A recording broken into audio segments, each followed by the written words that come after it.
Gonna go check out this media stuff they got going on here. Media room, soundboards, lighting. Hopefully I can get the children's church and youth room. So you'll hear that a lot as I talk through, like, we want to be able to train people, equip people, even at like a middle school, high school level. Yeah. That can also later step into this environment and then have to start from scratch. So like super volunteer friendly. Very volunteer friendly. Remove a lot of the like hours and hours of program needs to happen for them, you know, but it works out good for us. Like I said, we've definitely looked at other things, but at the end of the day, we come back to Jan to Vista from a lighting standpoint. Because really, the back-end system's the same, software is the same, depending on the campus and depending on the venue at the campus. The only thing that really changes is the control surface. So how many how many universes can that hold?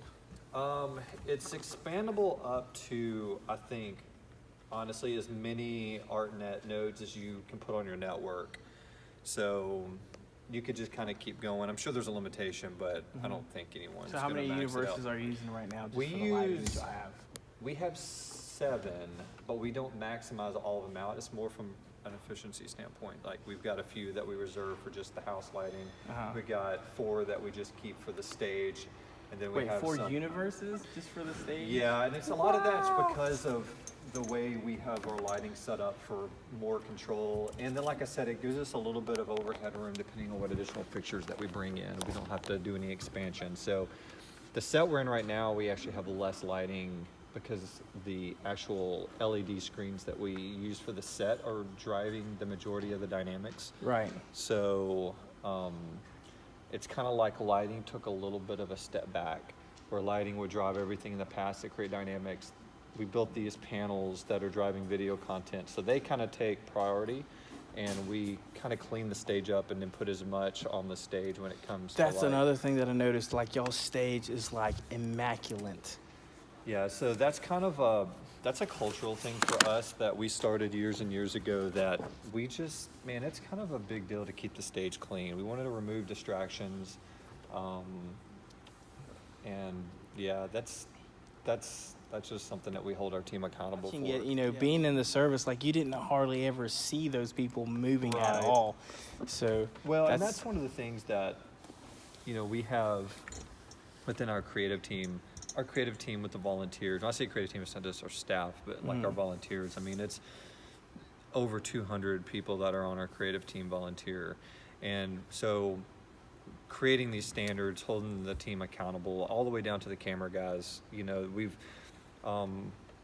don't want to be like Nazis about it, you know, but you got to have some rules in place. And so, you know, down to what they wear, you know, because that's a volunteer role that's kind of out in front of people. It definitely, there's kind of 2 parts to it.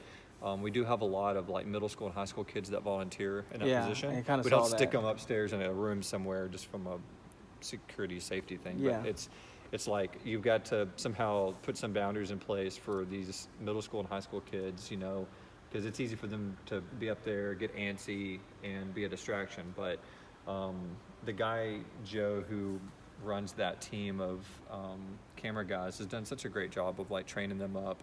And the moment that we see that it's a distraction, then it's something we got to address. At the end of the day, this has to be a distraction-free environment. You know, it's the same standard we hold our front of house audio guy to, that we hold our lighting guy to, is that it might be cool that you watch this Coldplay concert and you can do all this cool stuff. Well, yeah, that can be inspiration, but is it intentional? Is it distraction free? You know, so we're asking that question. One person up on stage, but it was just like, you know, that's like a huge jump. We may start with like 2 people on the ground for sure, but we were just like, man, how is it going to be? You know, is it going to be a distraction? And you know, going worshiping here was just like, man, it was focused on there, and just out of the corner of my eye, I was just like, you know, where's this guy at? You know, me intensely looking for him. He was just like, he was incognito, you know, he moved to one spot, stayed there, and then moved to another spot and stayed there. Clothing goes a long way. It does. Well, but here's the thing is, we don't have a black roof. We have a black wall, but we don't have a black ceiling. Right. Well, here's a good example. We used to have a jib over there, and it was like a 17.5-foot jib, and we had it on we had it because it looked great. You get those great shots, you know, but we ended up pulling it after some time because it was just a distraction. I mean, there was one whole third of the room that was distracted by this arm moving around constantly during the service, you know. And so it was that thing that we had to sort of adjust, and we lost some of those quote unquote cool shots, but it was not worth it at the end of the day. So, really? You know, we might just bring it in every now and then for special services and stuff like that. Oh, well, that's cool. So just kind of a brief overview. We changed our approach to kind of how we build our sets back about 2 years ago. We went through a period where like every new series that like our pastor taught, we literally would refresh. Really? And it was a lot. You can imagine, you know, not only do you just have all the overhead of having to do that and the time it takes and the money it takes to do that, but it kind of exhausts you from a creative standpoint. And so we got a little smarter and we kind of said, all right, so what is that like grid of lighting and lights that can stay fairly permanent, you know? And we can build things around them. And so like the lights that are on now, that gives the stage a really good wash, along with really good overhead lighting. You know, that those lights that I just cut on are ellipsoidals that we really use those for really Wait, those the ones pointed. Those ones that are pointing down are ellipsoidals? Yeah. Just RGBAW or something? Yeah. Oh wow. And from a video standpoint, that was basically why we did that, is that the washes were too washy. But with those being able to get a little harder edge and get it at a different angle, getting that 15 to 20 degree over the shoulder angle for a video helped to add depth to our shot. And so we use these less, just the LED cans, but it's just more effect lighting. What do you know what kind of LED cans those are? Yeah, so it's a company called Velo, and everything that's on right now is from this. It's VELLO. It's a velolighting.com. We've been buying from them for almost 10 years now. Really? And in Memphis, there's a local distributor for them now that does all of our low voltage work and everything. And so we get a local support, and keeps parts for them. So and we got 18 overhead spots. These spots are, again, kind of part of that system we put in place. So we don't really move these around. We kind of adjust a set underneath these lights. And then we don't have them turned on right now, but we have 6 larger automated fixtures on the floor. They're about 3 times the output of what you see overhead. Yeah, those were pretty massive. Yeah, and they're great. Though if there's any light that I feel like we have to, when I go back to that intentionality, we just have to make sure that we really are intentional with it's those, you know, just because they are super bright. And you know, if we have a student event in here, which we do every year, we have a big student event in here, we do something special, then it's obviously not that big of a deal. But like I said, we kind of let the lighting take a little bit of a step back in the priorities since we built the set. That set is something we made, our team built, and man, we've had problems poking holes in it. We're gonna actually end up having it for a year. We usually don't stay in a set for a year. That will be taken down to Panama City for our student summer camp, that it's driving 5 TVs. So it does the pixel mapping, which is for that. It does projection mapping from like unlimited amount of projectors. It's pretty versatile. It's even a lighting controller. It supports ArtNet, DMX out. That software, I think you can get 2 licenses now for, do you remember what you paid for that? That's what it is. I use another piece of software that the company that makes Mad Mapper, it's called Garage Cube, makes, that's called Modulate. Modulate's the software that I use to actually do the video editing for our songs that you see here. Like so with like Lion and the Lamb, this song here I use where you can layer, it's basically a virtual switcher, and you can record in real time. And so that's what I use. Garage Cube is the company that makes those 2 pieces of software. So but it's what actually runs it, and you can assign MIDI cues to each one of these scenes here. Right. So like what as far as finding the panels, what did you use for the panels themselves? So we can walk up there in a minute, but It's vertical strips of pixel mapped LEDs. So they're the smart LEDs. Yeah, so they're the protocol for those is WS2812B. That's what you want to look for if you're going to buy those. They're pretty dang cheap. We ordered this same set's at our other campus, at our Clarville campus. So we had to order enough. It was like we bought 100 16.5-foot rolls of this tape, and it doesn't even look like tape either. Yeah, wow. literally got it from China, and the encoders and the decoders that we use, which is where kind of the money is at in the system, is Intec. I don't know if you've heard of Intec, ENTTEC. I think I've heard of Intec. That's kind of the Chinese software stuff we have, or hardware that we use here. It's an American company. I say that, I think it's actually an Italian company, but Intec is what we use for the encoders and the decoders. I can show you that backstage in a minute. But those are literally just painted pieces of wood that they're attached to. And then on the back of it, we've got the little decoders and a power supply for each panel. And just from the look from it, it looks like a $60,000 setup. Like, no joke. That looks, well, I mean, I don't know. I've never seen a $60,000 setup, to be honest. Put $60,000 in sweat equity into it. I mean, okay, yeah. But that looks, I mean, it looks clean. It looks amazing. You can hardly tell from the wires going up. It's just like, man, everything just flows great. Well, I appreciate that. And, that was kind of the reason why we're going to end up staying in this set for a year. And we'll, I don't know if we'll reuse it in another environment somewhere, or we'll try to sell it or donate it or something. But we just had a hard time poking holes in this. It drives video content. The pixel pitch is tight enough that you're not going to watch a video on it, but it's a set. Yeah. It's part of a set, and it works great for us. It's clean, like you said.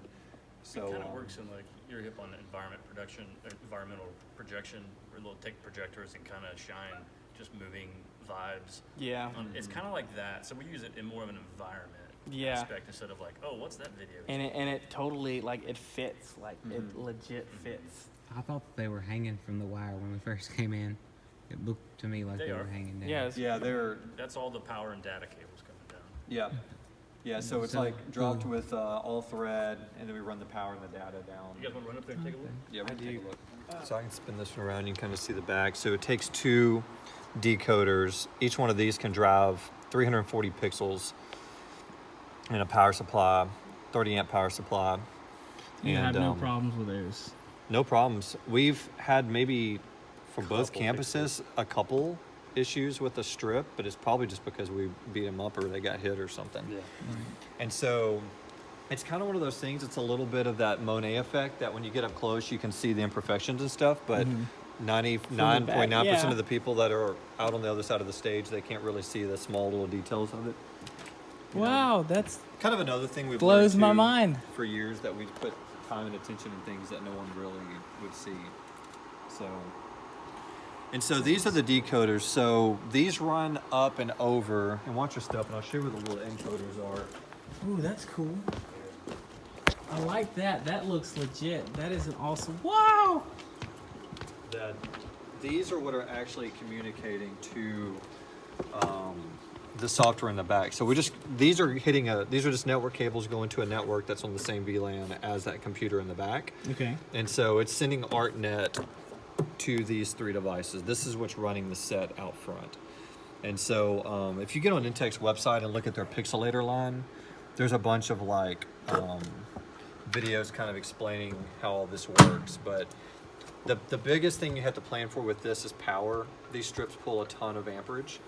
Like I said, each one of we have 11 panels, and each panel is running a 30 amp power supply. So we've got 6 circuits dedicated just to the set. If it went all white at 100%, it's pulling some pretty major. So those strips are RGB AW, or they're just RGB. Yeah, RGB. They at times, if you're trying to produce a pure white, it's a little difficult, but it's very rare that that's the case. And the lower you run them, the better their color curve is, which is a little backwards from what you would think with LED technology. But for some reason, those semiconductors work a little better when you run them around that 30% to 50% range. Yeah, we really never get above 50. We don't. Really? I can't even think of a time. What you're seeing right now is running at 20%. Wow. This is crazy. So this has worked well for us because we always try to picture our sets through that like camera one shot. You know, it's important for the people that are in the room, but we've got a lot of content that lives for way longer than just a Sunday morning online. Right. And so this set's worked really well for us for our streaming content and the stuff that we capture. So, but yeah, if y'all have more questions about like how this stuff works, I can definitely send you some information. We kind of watch your stuff here. But yeah, we can take you upstairs, show you the broadcast room.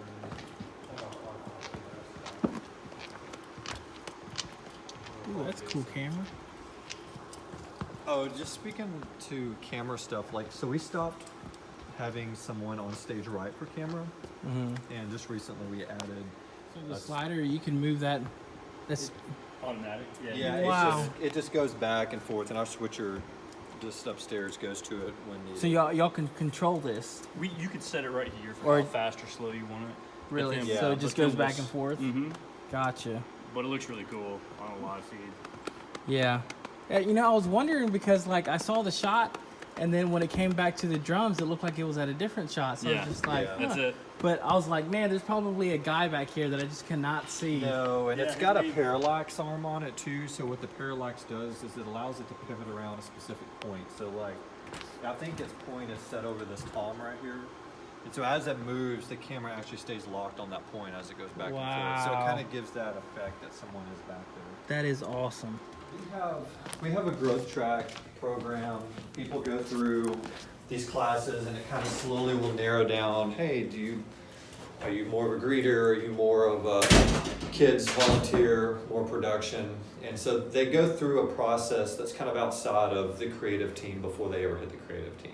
So by the time they come to what we call a creative team night, it happens about every other month, they already kind of know that they're going to be interested in something technical. You know, they might not know what it is. It could be playing guitar. It could be playing, because that's still, when we say the creative team, that's even the worship too. Wow. And so by the time they come to a creative team night, they have a little bit of an idea. They might be interested in lighting. They might be interested in pro. They might be interested in camera. But those nights, we sort of have these 30,000 foot view classes basically. And so after we do a short worship together and we kind of talk about the creative team, like core values, we then break off. And Jason might take a group of guys that are interested. They might not have ever had their hands on a sound console, ever. But it's something that interests them. They get to spend time with Jason. They might get to come up here to broadcast audio. Might get to go to front of house. And we call those master classes. Yeah, they get to go to these classes, and if it piques their interest, or if they can walk away and go, man, this is my thing, I want to learn more, I'm start getting plugged in. Yeah. So before y'all even get them in there, you have them at least training up a couple of weeks. Yeah, there's a few things. I mean, they got to go through a process of we call it growth track. They got to kind of learn about the church and what we do and that sort of thing. But yeah, as soon as we can try to get them pushed in to a creative team, we do that. And here's the reality. The reality is, not only do they get the decision of like, this is something I'm interested in or I'm not interested in, we it's our responsibility. Our bar for production, and I hate to use that word in the church, but it's what it is. Our bar for production is pretty high. Yeah. And so, I've had to have that tough conversation with a guy that is interested in being lighting, that this might not be your thing, but let's get you plugged in somewhere. Right, so our growth track process is good at being able to manage that and get that person plugged in somewhere. And it might not even be in the technical world, in the creative world, but they're really good at getting them plugged in somewhere, because at the end of the day, we want people serving. And you got to set that bar. You got to set the bar for excellence.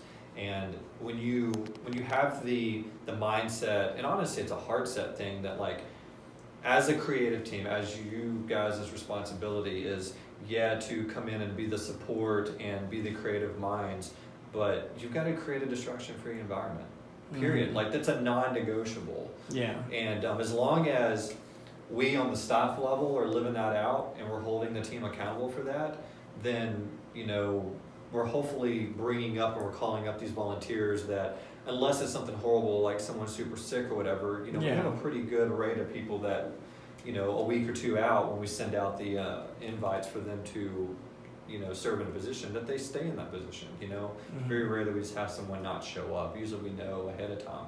But redundancy, having some type of a backup plan, building a good team that's got a bench, And I know it's all about what you said earlier, you know, sometimes it's hard finding people. Yeah. I mean, dear goodness, we deal with that. This is when you have 40 people that serve actively just on the production team that makes the auditorium production happen on a Sunday, that's a lot of people, and it's a lot to go wrong, and a lot of just people with also it's summertime, it's always hard, people got vacations. Everyone deals with that. It doesn't matter how big you are, you're still gonna have that sort of thing. And hear me, this is something at Highpoint we really do pride ourselves on. There's a lot of churches that do what we do and do it at the size and the scale that we do it at, that just pay people. And we don't. I mean, we're 95% volunteer led. Wow. and ran. I mean, that's kind of what it's about, right? You know, we want to bring people up and give them serve opportunities and let them live and volunteer in their gifts.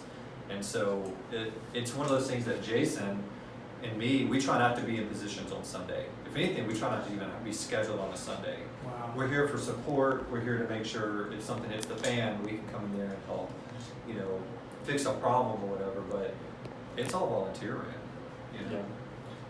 So it's good too, because you'll see these volunteers recruit other volunteers. You know, when you get people in places where they're in a higher role and they're kind of running the show, so to speak. Yeah. You start to see other people, hey, how do you get into that? That looks really cool. How do I do that? It's like, oh, we gotta come to a creative team night. You know, they hook you up, and so that's kind of. And I guess the last non-technical thing to tell you, just kind of what we've learned, and this is kind of a cultural thing. I want to be careful throwing that word around too much, but it really is for us. Is that we have this bar for excellence for the world we live in, the production world. And we have our non-negotiables, and but the big thing is that our structure, as well as it might be, always submits to Spirit, And so when we're building these processes, we build a set, and the set's cool, and we can do all this stuff, and we can have Ableton control these things, whether it's controlling the lighting or it's controlling, video elements, stuff like that. We always need to make sure that we build in some type of process that when we want to abandon that, we can abandon that, and it doesn't fall apart. Right. So you can have the most well-organized 73.5-minute long service with everything a button click away, but it needs to at any given point be able to submit to the Spirit. Again, huge non-negotiable. But how do you do that and make it distraction-free if, it's 100% discernment of the worship pastor in that moment that we are going to abandon the track at the end of this song. We don't need production to come to a complete halt and fall apart, but something needs to happen. That's why those people we put in those positions are so important, because they have to be able to make that easy, comfortable call to be able to. We're fixing to change up everything. Yep, hang on, here we go. Exactly. Yep. Wow. So 3 years ago-ish, going on 4 years ago, we renovated our auditorium, and this was just a big closet space, and so production was kind of where, it sounds like you guys were, we were kind of in a closet. So a big thing, so this is broadcast audio. So basically, Broadcast audio. yeah, so we have a live Is it still stream. recording? Yeah. We have a live stream that we send to another campus, and as well as online our website, just of our service. So what you're seeing on the IMAX screens is what we send to our YouTube feed. Wow. So, but what we do is we have an exact replica or split of what they have at front of house. That's what we're looking to get. Yeah, so it's really cool. So we can literally mix in a separate room here, kind of more microscoped, if you will, kind of to actually have the audio for people watching online and stuff like that. Yeah. I could tell a difference whenever we first switched over to going online to the two cameras, and then you'd hear the service, but then you listen to it online. It's just like, man, why do their voices not sound as good in the auditorium versus being online? So it's just like, we're You're looking at taking a whole other mix. Yeah, and it's just crazy to actually see it there. Just like, wow, that's pretty awesome. Yeah, that's cool. So we've got in the center screen here, they're not on right now, but that is our what you see on the IMAX screens. That's what's on the center screen. So the person who's mixing here can always watch what the camera shot is. Like if there's a guitar solo and it pops up, we need to make sure we've got that up. You know what I mean? That sort of thing. Oh wow! So y'all mix it? Do y'all mix it after, or do y'all mix it during live? Mm-hmm. Oh, cool. Yeah. So is it just one person? Is it one person picking the shots and controlling it here? And we'll get to that in a minute when we get into the video. So this is just the audio. This is just audio only. Gotcha. Yep. So whenever it goes to like a guitar solo or a drum solo, you kick that up a little bit just because it so this is a cross-trained position. So our front of house guys normally make a rotation in here. So we have 3 to 4 solid front of house engineers, and they're on a rotation of serving on Sundays. Well, they also make rotation through this room.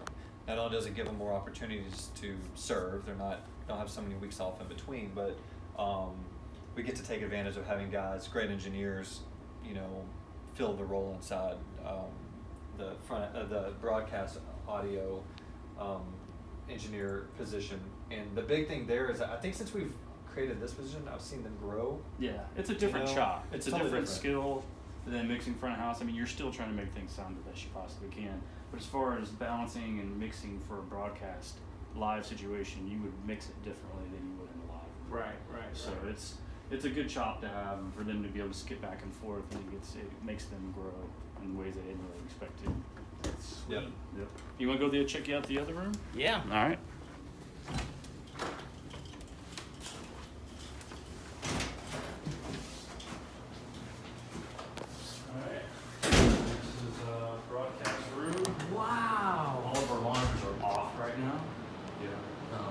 They're usually all on a Sunday morning.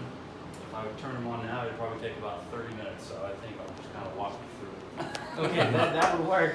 We'll start up here. So these two big ones, right, that's our preview screen. So we have, we use a Panasonic switcher for our video. It's an older switcher, but it'll give us a preview screen up over here. We can see all the inputs, right? And then over here we have like those inputs, and then we'll have like a preview and a program. And what's programmed is what's going to our IMAX screens and that whole feed. Yeah, and then so it just has preview and a program on one side, doesn't have the little. It does have those. It does. Yeah. But there's even this TV over here has a multi-view where it's more than just what we have hooked up here. There's other cameras like we've got one that's in the top and the balcony that we don't use for broadcasting, but we use it to look at the stage. Okay. So up here is pretty much our what I call stream row. So it's all of our streaming. So our streaming to our website, streaming to YouTube, our streaming from campus to campus. We use a company called Living as One, and they're basically, if you ever get into a multi-site situation with campuses, you'll be looking at how to get that message from one campus to the other, and that's kind of what the service that we use for that. It's really cool. We have an encoder that's in our closet over here that we have on a schedule. It comes on, records every Sunday morning from 6 a.m. till 1 p.m. Wow. And it takes that encoded signal, and we have a decoder like this here at another campus, and it takes that signal and it pulls it back so that we can play it back at our campus, just like a DVR situation. It's really cool. But what's cool about it is we have another decoder over here that we use to put cues in. So basically, in our software, we're able to put in, like, here's song 1, here's song 2, here's our baptism, blah, blah, blah. So we can literally, like say we wanted to stream a baptism from here over to there, when they open it up, the cues, they can literally see, oh, here's the baptism, and they can hit pause on it, and then when we're ready over there, they can hit play, switch to it, and my mind is blown. It's really cool. Yeah. So I'm guessing it gets really hot in here. Oh, you're just standing underneath it, but yeah, there's a lot of parts moving, a lot of computers burning. The only last thing here is that we've got another switcher up here. We have a Blackmagic switcher. Yeah. Because we found that there's some content that we send to online where, like Sunday, you have 600 live viewers. You know, they're not all in Memphis, so the news that we play in the room that's specific for East Memphis, that doesn't pertain to someone sitting in like Louisville, Kentucky. So we'll use that switcher to either cut that part out and it just won't go to online, or to replace it with different content. Okay. So that's why we have another switcher and another Pro presenter up there for some specific online. And we have to deal with copyright with YouTube. So we have to make sure that there's no videos, there's no audio that could possibly flag us and have something taken down. And if that's the case, we use that other Pro to change out that content live. Gotcha. We keep about a 5-minute buffer. If we're going to the other campus or we're going online, we keep about a 5-minute buffer just so we can change that content out. So that's why there's multiple computers up there. One's another Pro, and then one's just that we use for embedding to get it online. So we'll go through this level here. So starting over here, this is a broadcast assistant position. The broadcast assistant is basically kind of playing the role of producer. They're calling the shots. They're letting us know what's coming up next. That person is literally looking at a planning center printout of that morning and watching it and say, oh, up next we got Josh singing blah, blah, blah, you know, and we got a video ending in 10, 9, 8, you know, that sort of thing. So too. Yep, and they're on a headset, and you know we're all. What type of headset do you use? Like what kind of communication? Yeah, so we've used a few. The camera folks use ClearComm, which I'm sure you've heard of. It's a big company. It's all wired, just for the camera guys and for the switcher. But as far as the broadcast assistant and everyone else, pretty much on the tech team and at other campuses, we use this app called Zello. It's free. I've heard of it. It's great. It's unbelievable. We used a couple other ones that. The one we're using right now is Unity. We used it. That's what we have. Yeah, I'll tell you what we like about it the most that Unity didn't offer was some things like just communication, like being able to play back someone's message that they just said. Oh, wow. With Unity, we were like, hey, can you repeat that? But now we can literally go back and look at everybody's conversation and play it back. Message through it. Yeah, you can text through it, send pictures. It's Wow. free. Multiple channels, like we've got. And it's just the app on. Is it on Android and iPhone? Yeah. Yeah, Wow. cross-platform. Yeah. And it works. Like we have a talkback mic for the band, so the worship leader and whoever is running Ableton is giving cues to the band. We can hear that talkback mic. Yep. So you can do line in through a computer. There's an app for like a PC. Mm-hmm. So it gets embedded side stage. So great example of that is those moments where structure submits to spirit. It's going to start at the stage. So Josh, our lead worship pastor, can turn around to his talkback mic and say, "Hey, we're going to bring this down. We're going to end the song playing the bridge low." Well, we just heard that, so that means broadcast assistant's now telling the pro person that we've got the lyrics ready. Wow. We're ready to go. Act like we're not in the just Right. clueless of what's going on. Right. Lighting guy heard that. He knows the move to make. Mhm. Front of house assistants letting front of house know that.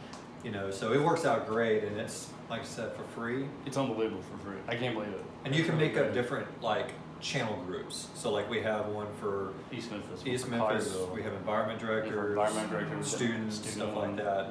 That is And you can listen on all of them. You can, there's a lot. It's definitely worth checking out. So This person is also doing, they're doing some cues for the person in broadcast audio. So the people who don't wear the Zello are front of house engineer and broadcast audio engineer because they need to be using these. Yeah. They don't need things in their ears. So what we devised was a little monitor in there that this has got Pro Presenter hooked up on it, and it literally just has hey, up next is blah, blah, blah. So kind of like what they're saying to everybody else, they're typing it in, and it flashes on a screen and lets them know. they get a visual cue. They get a visual cue of what's coming up. So Wow. Yeah, it's really That's helpful. on Zillow or? No, we do it from Pro. from Pro Presenter. Pro Presenter? But it's taking the place of what Zello would be doing. We just don't need someone who is mixing audio with something in his ear trying to listen to Yeah. comm. So they get a visual Yeah. cue instead of an audible cue. It's really What's coming cool. up next. We have these two positions it's actually just one. It's Pro. This is Pro 1 and Pro 2. Pro 1 is our main Pro. It's what we use all of our lyrics and most of our videos and stuff.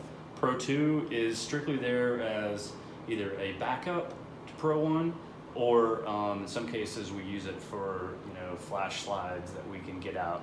This one, if we're keying it up, like keying lyrics or scripture up in the switcher, it's a lot easier sometimes to go to just a quick shot, like a slide that's on here without having to key. If pastor's up there preaching and he goes to a scripture, we have to completely go off of there and go on a Pro Presenter. But I saw that y'all had the scripture off to the lower side. thirds are left justified or Yeah. something. So that's kind of what Jason was saying, that the Pro 1 is the computer that's running in the keyed input for our switcher. So if you looked at that slide within Pro, you'd see a lower third that maybe has a 25% gray. with like the yellow, worship lyrics underneath it, but it's just black on the top. So we just key out, that's like the alpha layer on that switcher. So they pass the key when they want anything that's true black to be basically see-through. Right. When we go to full screen, like Jason was saying, you gotta make sure you undo that key. If not, any true black that's in a video that's full screen, you're gonna get that weird effect. You'll see through it. Yeah. So that's all done at the switcher level, but you just gotta plan for that. If your alpha layer is gonna be black, you've got to establish that. Some places do a different color for alpha. Black works for us. Yeah. There's not a lot of content that we produce that we have a true black in. So it's easy to put a black slide up there and just make it the alpha layer. Works most of the time. Works most of the time. The only time it doesn't work is if we put something in a hurry, last minute, there was a change to a slide maybe, or we have a guest speaker.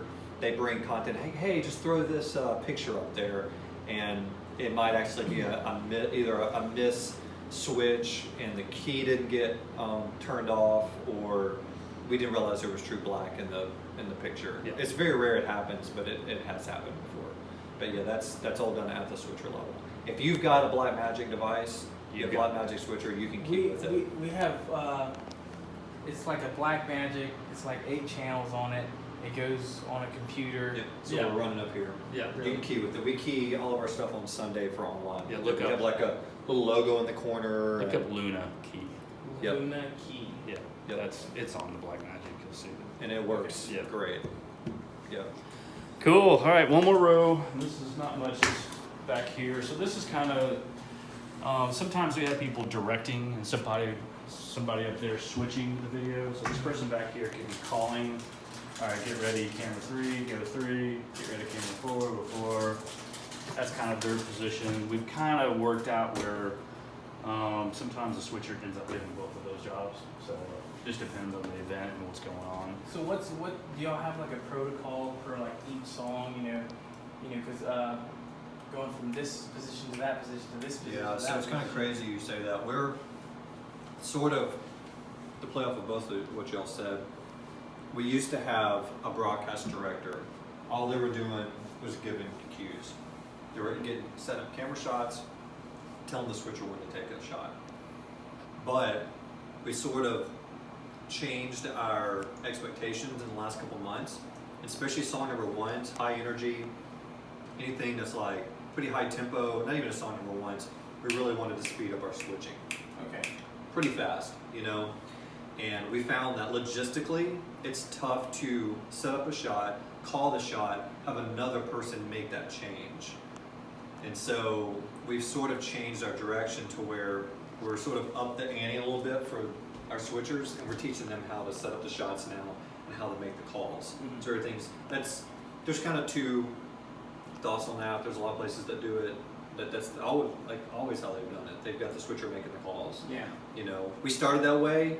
We moved up here, we went away from that, and now we're going back to that again. Okay. So we're actually in a place now where we're training our switchers who aren't comfortable talking over the comm, or learning how to talk over the comm. They're learning, the technical lingo and how to keep their words consistent. Let's make sure we're always saying the same thing. Yeah. And getting our eyes on the video from the week before, making sure we're hitting on tempo. If the song's switch, you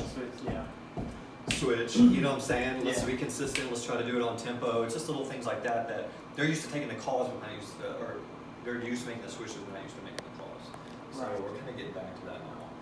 So, and we have, there's a little powwow before the service that after we, in a group, pray together, we go over the production chart. The video team always breaks off separate, and they set expectations for the morning. And so if you've got someone who's on the floor, stage right, they kind of go in and, Joe, who runs our camera team, who's a staff member, he speaks to the volunteers and said, dude, camera right floor guy, camera number 3, this is your shots for the morning. You mainly stay on this person, you mainly stay on this person. I'm going to tell you at this song to go into this shot, that's the shot you go to. And they go around the circle and they set those expectations up. It's very rare that someone just goes rogue and just starts getting super creative on filming a light and trying to get crazy bokeh effects. It's just, So do y'all rehearse before service starts?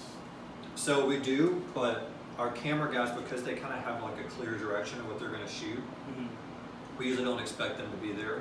We use that as a training opportunity though. Yeah. People that have gone through the master class and come to a creative night, we usually leave that hour and 25 minutes, hour and 30 minutes of practice time for those people to come in and test drive. Right. Okay. Cool. So it really puts the pressure on this person now to be able to very clearly, like, hey, this verbally is the shot set the shots up and do it quick, you know. But this is the direction we've been moving. I think. But for the volunteers, it's nice too because they know, all right, this is what I gotta worry about. This is it. I just gotta concentrate on that right there, and that's my job today. You know, and they can own it. You know what I mean? Yeah. So Sets them up to succeed. yeah. So how many cameras do y'all have? 6. Six cameras. Mm-hmm. 1 and 2, which is dead center. Mm-hmm. 1's always tight. 2's usually a little bit wider. We have cameras 3, 4, and 5, which are down onto the stage. One of those being the drum camera. The 2 off the stage left and right. Then we have a fixed camera in the back of the room on the far side. That's kind of a relief shot. It's kind of that shot that we go to when we need to make a transition. Camera guys are still trying to get back in place. We're going to hand a stream off to another campus. We need something that's easy for them to switch into before we go to a tight shot. You know, it shows a little bit more of the room. Right. Shows a wide shot of the stage. Right. Well, now what cameras do y'all use? They're all over the place. Mainly Panasonic stuff. Panasonic stuff. We got some Canon, but mainly Panasonic. Yeah. So it's just really don't really have any. Dude, it's crazy. We're using pretty old. Everything's 1080, but we're using some older camera technology, but it works for us. Would we love to upgrade? Absolutely. It's just priorities. It looks like y'all got some pretty massive cameras. What do we need to do over the other? So I was kind of surprised. I was just like, man, I thought they would have. Well, I didn't see the camera 1 and camera 2, but I was just like, wow, we're thinking about dropping maybe $2,000 on just one single camera, and then y'all have like these compact cameras. I wouldn't think would produce that well, but like I was like, man. wow, $2,000 goes pretty quick when you're buying a camera. Yeah, it does, but it does go back to this. I go back to that using that word scalability again too. It was finding the balance. We could stick a $10,000 to $20,000 camera in a volunteer's hands that knows a little bit about cameras, and it's going to be a lot for that person to try to manage. And we found that there's a trade-off that, we could probably get some like really sick depth of field, artistic shots and everything, but is that really what we're going for a Sunday morning service? And we need to put something in someone's hands that's light. They're going to be standing for probably 6 hours in the morning between 2 services and time in between, and it needs to be pretty point and shoot for them. So where's the balance in price, the technology being up to par, and it being scalable, and something that a 13-year-old kid can stand up there and use. See, now I would have never You know what I'm saying? that. And so, dude, there's a lot of great stuff out there. Jason and I put packages together on cameras. We're like, man, just to get into camera 1 and 2, we're going to drop $30,000. Wow. But it's like, what's we got? It's working. Is it what we always want? Probably not. And it's just, we always kind of play that balance of like, is this user friendly to the volunteer? Is it the best? Is this the best way to use our money from a stewardship standpoint? I mean, there's like so many different questions. Yeah. But what we got works. It works for us right now, and definitely ask the why behind everything. Wow. So That's cool. That's pretty much it, man. Back here we got some SSD drives that we, throw some hard drives in there and record the services and baptisms and that sort of thing. Yeah, this is our scopes for 1 and 2. It's important that we can see those. So whenever y'all record, do y'all record each individual camera shot, or do y'all just Just the program? Just the program. We have the second drive, not just for redundancy, but a lot of times we'll turn over a baptism from a first service to a second service. So one of our video guys that's on staff will come grab that card, go down to his office. I think we saw that yesterday. Edit that, exactly. So that was a scenario where like Joel will run up here and grab that card, or whoever it was, Joe maybe that yesterday, turn it around for us, and we can keep this one going. But there's a lot of redundancy. We're getting recordings in a bunch of different places, but this is an uncompressed, recording for us in case we ever want to go back and do anything with it. So Our scopes, we keep 1 and 2. Those are our main cameras for the message. We like to keep our eyes on those, so this lets us know where we are running with our black levels and our white levels, and are we overexposed, underexposed, and yeah. This runs you'll see in the back room there's 3 TVs. There's one in front of the house, and there's the 2 compass monitors in the balcony. This runs the one in the floor in the middle. This one's a little bit different content we keep there. We keep certain clocks on there. We keep certain things on there that we need to tell, the worship pastor. That, I mean, as simple as like, hey, frontline, remember to smile. Like the smallest little things, but it makes a big difference. Wow. So. That's cool. And that's like digital signage stuff. Again, so. man. Yep. Absolutely. Thank you very much. I was just like, man, if there's an opportunity to come here and just get a view of everything, that would be great. How about y'all's do y'all? Oh wow, that's a nice camera there. Wow. So do y'all have any? Do these have like a built-in stabilizer in them? Because we have. No, so you'll kind of look down here and see. We had to do this to take care of the rattling from the base. So we stacked some carpet tiles underneath it to get the vibration of the base down. Now this one we solved it. We'll at some point do it with this. That we had a guy locally make that stand for us, and it goes all the way down and bolts into the concrete. Wow. Yeah. So it doesn't shake at all. It doesn't shake at all. So even when moving or whenever people have their hands on it, like you don't see the little hesitation in moving or anything like that? A lot of that has to do with how you've got that head set up. One of the most common issues most people have is that they've got a little bit too much resistance. Normally when you see that kind of stuff, it's just like, okay, well, they've actually got it locked down right now, but they've got too much resistance here. So you loosen it up. You should always be able to take one finger and move it back and forth and slowly bring it to a stop.